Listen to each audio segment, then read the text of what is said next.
ہر شخص کی خواہش ہے کہ وہ اللہ تعالیٰ کے راستے پر چلے، لیکن بدقسمتی یہ ہے کہ رزق کی وجہ سے دنیا داری میں پھنسے رہتے ہیں۔ اس سے ذہنی طور پر کس طرح چھٹکارا حاصل کیا جا سکتا ہے؟ اگر تو آپ یہ سمجھتے ہیں کہ ذہن کے ساتھ رزق حاصل ہو جائے گا تو پھر دنیا میں کوئی ذہین آدمی فاقے سے نہ گزرتا، بلکہ آپ جانتے ہیں اور دل ہی دل میں اچھی طرح جانتے ہیں کہ جن لوگوں کے پاس پیسے ہیں آپ ان کے بارے میں کیا کہتے ہیں کہ سارے بے وقوفوں کے پاس پیسے ہیں۔ آپ اپنے دل میں سوچو کہ جن کے پاس پیسے ہیں آپ ان کو بے وقوف سمجھتے ہیں اور انہیں ظالم بھی سمجھتے ہیں، اور پھر آپ خود بھی پیسہ حاصل کرنا چاہتے ہیں اور پھر اپنے آپ کو دانا بھی سمجھتے ہیں۔ تو کہنے کا مطلب یہ ہے کہ پیسے کا تعلق ذہن سے نہیں ہے۔ ذہن کو اس طرح الجھائے رکھنے سے پیسہ نہیں بنے گا۔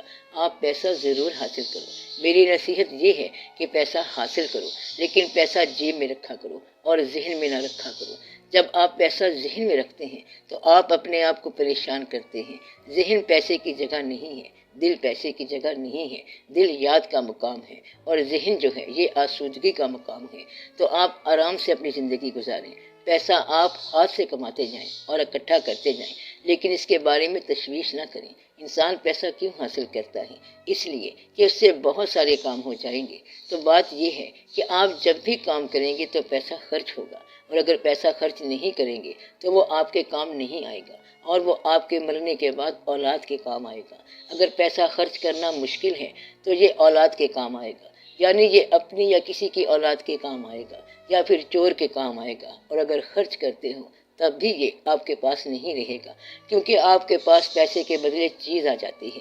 مثلاً آپ کوئی کتاب خرید لیں گے، کوئی مکان خرید لیں گے یا کوئی اور چیز خرید لیں گے، لیکن پھر بھی چیز آپ کے ساتھ نہیں جائے گی، تو آپ کا پیسہ آپ کے کس کام آیا؟ آج تک پیسہ کسی نے نہیں کھایا، جب بھی کھایا ہے گندم کو ہی کھایا ہے، اور یہ آپ کی مجبوری ہے، کیونکہ پیسہ آپ کھا نہیں سکتے۔ انسان پیسے سے عزت والا نہیں بن جاتا، اور پیسے سے انسان خوبصورت بھی نہیں بن جاتا۔ خدا نہ خواستہ اگر ایک آدمی کم خوبصورت ہو تو وہ چاہے گا کہ ساری دولت خرچ ہو جائے اور وہ پورا خوبصورت ہو جائے، لیکن ایسا نہیں ہوگا۔ تو پیسہ آپ کو حسین نہیں بنائے گا۔ پیسے سے آپ مکان بنا لو گے، بہت بڑا خوبصورت مکان، اور جب آپ بڑے بڑے مکانوں کے پاس سے گزرتے ہیں تو آپ دیکھتے ہیں اور آپ خود کہتے ہیں کہ یہاں پر کچھ مردنی چھائی ہوئی ہے، اور ایسا لگتا ہے کہ سناٹے چھائے ہوئے ہیں، اتنے بڑے مکان ہیں اور ان مکانوں کے اندر سہمی ہوئی روحیں ہیں۔ تو دعا یہ ہونی چاہیے کہ اتنا پیسہ حاصل ہو کے ضرورت پوری ہوتی جائے۔ جمع کرنے والا پیسہ تو بینک کے کام آئے گا اور آپ کے تو کچھ کام نہیں آئے گا۔ اس لیے پیسے کو دل میں نہ رکھو، ہوس نہ بناؤ، لالچ نہ بناؤ، فکر نہ بناؤ، ذہن کے اندر پیسے کی پریشانی نہ پیدا کرو۔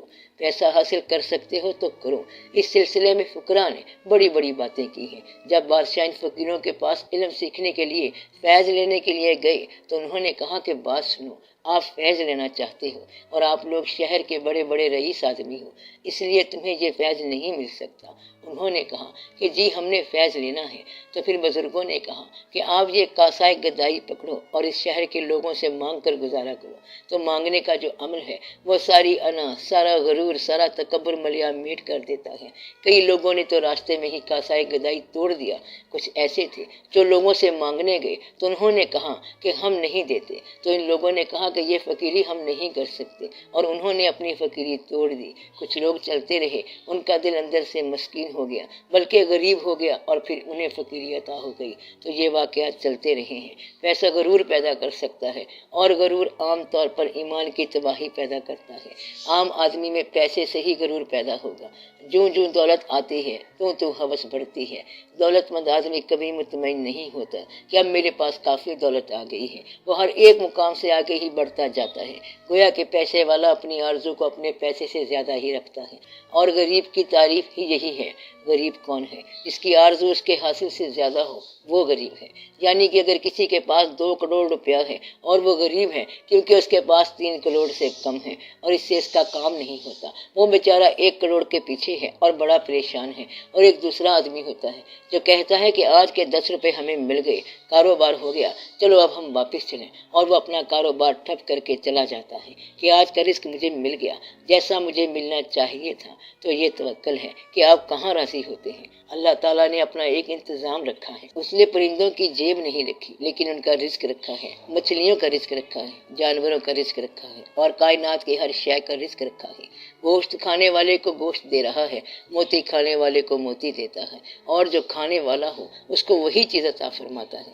اللہ کریم نے ان میں سے کسی کے پاس پیسے کا کوئی ایسا سٹور نہیں رکھا کہ تم یہ لے کر رکھ لو۔ اللہ تعالیٰ نے یہ بتایا ہے کہ انسان کو اشرف المخلوقات بنایا، مگر یہ انسان ایسے ہی ٹمارو کا، کل کا اندیشہ کرتا جا رہا ہے، جبکہ کل ٹمارو کو تو اس لیے یہاں پر ہونا نہیں ہے، کیونکہ کل تو میں نے اس کو لے کر جانا ہے، اور آپ یہاں پر کل کو ٹھہرنے کی بات کرتے ہیں، جبکہ کل آپ نے سفر کر جانا ہے۔ تو اللہ تعالیٰ کہتا ہے کہ تم نادان لوگ ہو، کہ تمہیں کل ہم نے بلانا ہے اور تم کل یہاں ٹھہرنے کا پروگرام بنا رہے ہو۔ تمہارے کل کے بڑے منصوبے ہیں کہ کل ہم یہاں یہ بنائیں گے، تخت سلیمانی ہوگا، اور کل کو شاید تمہارا سفر لامکانی ہو جائے گا۔ اس لیے دانائی کی بات یہ ہے کہ واجبی طور پر گزارا کرو اور سفر کی کال کا انتظار کرو کہ کس وقت بلاوا آ جائے۔ جب بھی اس کا بلاوا آ جائے تو وہ مالک ہے۔ آپ لوگ پیسے کو ہوس نہ بناؤ، حسرت نہ بناؤ، پریشانی نہ بناؤ اور دقت نہ بناؤ۔ یہ خوشی کی بات تو ہے لیکن اس کو حاصل نہ بناؤ۔ آپ لوگ دعا کریں کہ یا رب العالمین پیسہ وہ دے جس کو خرچ کرنا آسان ہو، بے شک بہت سارا دے مگر بہت سارا خرچ کرنے کی توفیق دے۔ اگر پیسہ زیادہ اور خرچ کم ہے تو پھر آپ کا نام بخیلوں میں سے ہوگا۔ بخیل کبھی فیض نہیں پائے گا اور کبھی نہیں بخشا جائے گا۔ سخی اس کو کہتے ہیں کہ جس کے پاس پیسہ تھوڑا ہو یا زیادہ ہو لیکن اس کے پاس خرچ کرنے کی توفیق ہو تو وہ سخی ہے۔ جس کے پاس خرچ کرنے کی توفیق ہے اور جس کے پاس خرچ کرنے کی توفیق نہ ہو وہ بخیل ہے۔ تو وہ دولت مند جو بخیل ہے وہ نامراد ہوا اور وہ غریب جو سخی ہے وہ بامراد ہوا۔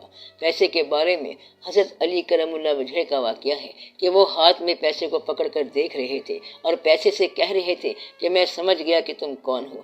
تم یہ ہو کہ جب تک تم میرے پاس ہو میرے کام نہیں آتے ہو، اور جب کام میں آتے ہو تو میرے پاس نہیں رہتے ہو۔ تو تیری عافیت جدائی میں ہے، تو پیسے کی افادیت جدائی میں ہوتی ہے، اور جب تک پیسہ آپ کے پاس ہے یہ خالی کاغذ ہی کاغذ ہے، اور جب آپ اسے استعمال کریں گے تو یہ چلا جائے گا، اور پھر آپ کے پاس کچھ اشیاء آ جائیں گی لیکن پیسہ چلا جائے گا۔ اس لیے آپ یہ دیکھیں کہ اصل کام کیا ہے۔ تو پیسہ اتنا ہونا چاہیے کہ آپ کی ضرورتیں پوری ہونی چاہیے، اور ضرورتوں میں سب سے بڑی ضرورت یہ ہے کہ یہاں دنیا سے نکل جانا ہے۔ اللہ تعالیٰ نے فرمایا ہے کہ آپ لوگ اس دن کا خیال کرو جب بھائی بھائی سے جدا ہوگا۔ وہ کیسا دن ہوگا جب آدمی اپنے بھائی سے الگ ہو جائے گا، ماں سے، باپ سے، عزیز و اقارب سے، اپنوں سے، بیگانوں سے، واقف سے جدا ہوگا۔ اور جب جدائیوں کا دن آ جائے گا تو تم ہر چیز سے جدا کر دیے جاؤ گے۔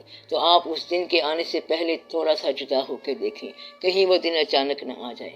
آپ بھائیوں کے تعلق کو سمجھیں، کیونکہ بھائی جدا ہوتے ہیں، سب بھائی خوشی سے یہ بات تسلیم کر لیتے ہیں کہ یہ مکان آپ کا اور یہ مکان میرا، یہ کمرہ آپ لے لو، یہ زمین آپ کے حصے میں آتی ہے، اور پھر وہ سب خود بخود مل بیٹھ کر اپنے ٹکڑے کرتے جاتے ہیں۔ اور اسی طرح ماں باپ سے بچے الگ ہو جاتے ہیں۔ بیٹیوں کو تو ماں باپ ویسے ہی نکال دیتے ہیں اور کہتے ہیں کہ اللہ نے تمہاری قسمت میں ہی پردیس لکھ دیا ہے، اور بیٹے جو ہیں یہ ویسے ہی ماں باپ سے الگ ہو جاتے ہیں کہ ہمیں تو الگ ہی مکان لکھ کر دیں۔ تو یہ سب کرتے کراتے آدمی خود ہی گزر جاتا ہے۔ بھگت کبیر کا ایک دوہا ہے کہ دھیاں جوائی لے گئے، بہواں لے گئی پت، تریاں جو بن لے گئی، رہے ات کے ات۔ یعنی کہ بیٹیاں جو ہیں وہ تو داماد لے گئے اور بیٹے جو ہیں بہو لے کر چلی گئی، اور جوانی بیوی کی نظر ہو گئی، اور ہم آخر دم تک ات کے ات ہی رہ گئے، یعنی بے وقوف کے بے وقوف ہی رہ گئے۔ مطلب یہ ہے کہ بیٹی وہ لے گیا اور بیٹا اس کو لے گیا، اور جو جوانی تھی وہ پیسے کی فکر میں بیوی کی نظر ہو گئی، اور ہم آخری دم تک بے وقوف کے بے وقوف ہی رہ گئے۔ تو وہ کہتا ہے کہ وہ ات ہے اور اللہ کی طرف چلا جا رہا ہے، نہ تو نامہ اعمال ہے اور پیسے بھی خرچ ہو گئے ہیں، اور اولاد جن کے لیے وہ یہ سب کچھ کرتا رہتا تھا وہ سب اسے چھوڑ گئے، اور کچھ کو اس نے نکال دیا۔ دوست بھی ایک ایک کر کے سارے غائب ہو گئے، سب نے سچا نہیں مانا بلکہ سب ناراض ہی ہو گئے۔ تو پھر اللہ تبارک و تعالیٰ انسان سے کہے گا کہ ان لوگوں کے لیے تو نے مجھے چھوڑا، اب تو خود ہی بتا کہ تو کیسا آدمی ہے اور تیرے ساتھ کیا سلوک کیا جائے۔ آخر میں انسان کہے گا کہ یا رب العالمین تو نے ہمیں کیا سزا دینی ہے، بس تو ہمیں معاف ہی کر دے، کیونکہ ہمارے پاس تو کوئی عمل ہے ہی نہیں۔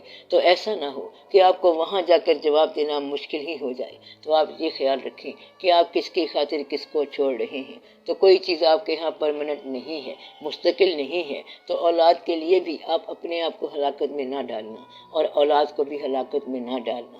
اس لیے غلط پیسہ مت کماؤ، اس میں اولاد کے لیے بھی خرابی ہے اور آپ کے لیے بھی تباہی ہے۔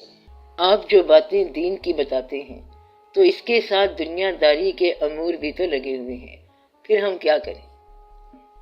انسان کے کردار پر ہر بات کا اثر ہوتا ہے۔ میں یہ کہتا ہوں کہ دنیا کا کام ضرور کرو اور ضرورت کے مطابق کرو، لیکن ایسا کام نہ کرنا جو دین کو نقصان پہنچائے۔ ضرورت دنیا بجا ہے، لیکن ضرورت دنیا ہی دین کی اہمیت کم نہ کرتے۔ لوگ کہتے ہیں کہ آخر کرنا پڑے گا ہمیں، یہ نہ کرنا کہ آپ کو حرام کھانا پڑ جائے۔ یہ بات سمجھ آئی؟ یعنی حرام کمانے والے کے ساتھ نیکی تو کر لو، لیکن خود حرام نہ کھانا۔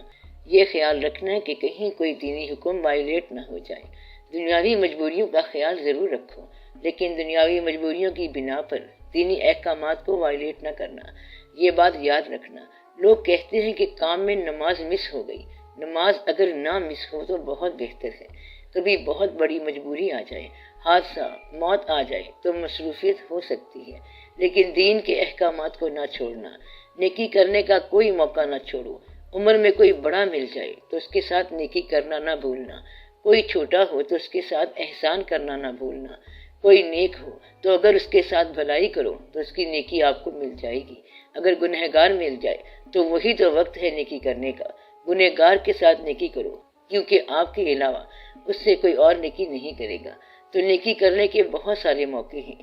تو اچھے آدمی کے لیے ایوری ٹائم از گڈ، برے کے لیے ہر وقت ہی برا ہے۔ جس طرح کہتے ہیں کہ جہاز ٹوٹا ہوا ہو تو اسے کوئی ہوا راس نہیں آئے گی، مشرق کی ہوا ہو یا مغرب کی، جہاز کا بیڑا غرق کر دے گی، کیونکہ جہاز تو شکستہ ہے، اس میں بادبان کا گلہ نہیں ہے، جہاز ہی اندر سے ٹوٹا ہوا ہے۔ اسی طرح جس آدمی کا دل ٹوٹ جائے اسے کوئی ہوا راس نہیں آتی، نہ سردی راس آتی ہے، نہ گرمی راس آتی ہے، نہ مال اور نہ دولت، کیونکہ اس کا دل ٹوٹ گیا ہے، اس کا محبوب ہی چلا گیا ہے۔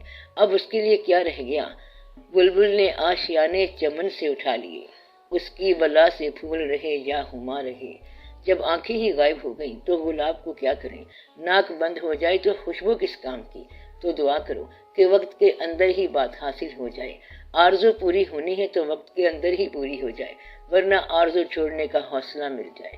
اللہ ہمیں آسانیاں عطا فرمائے، وگرنہ تو زندگی بڑی مشکل ہے، جینا بڑا مشکل ہے، اور مرنا تو ویسے ہی بہت مشکل ہے۔ یا اللہ تو آسانیاں عطا فرما۔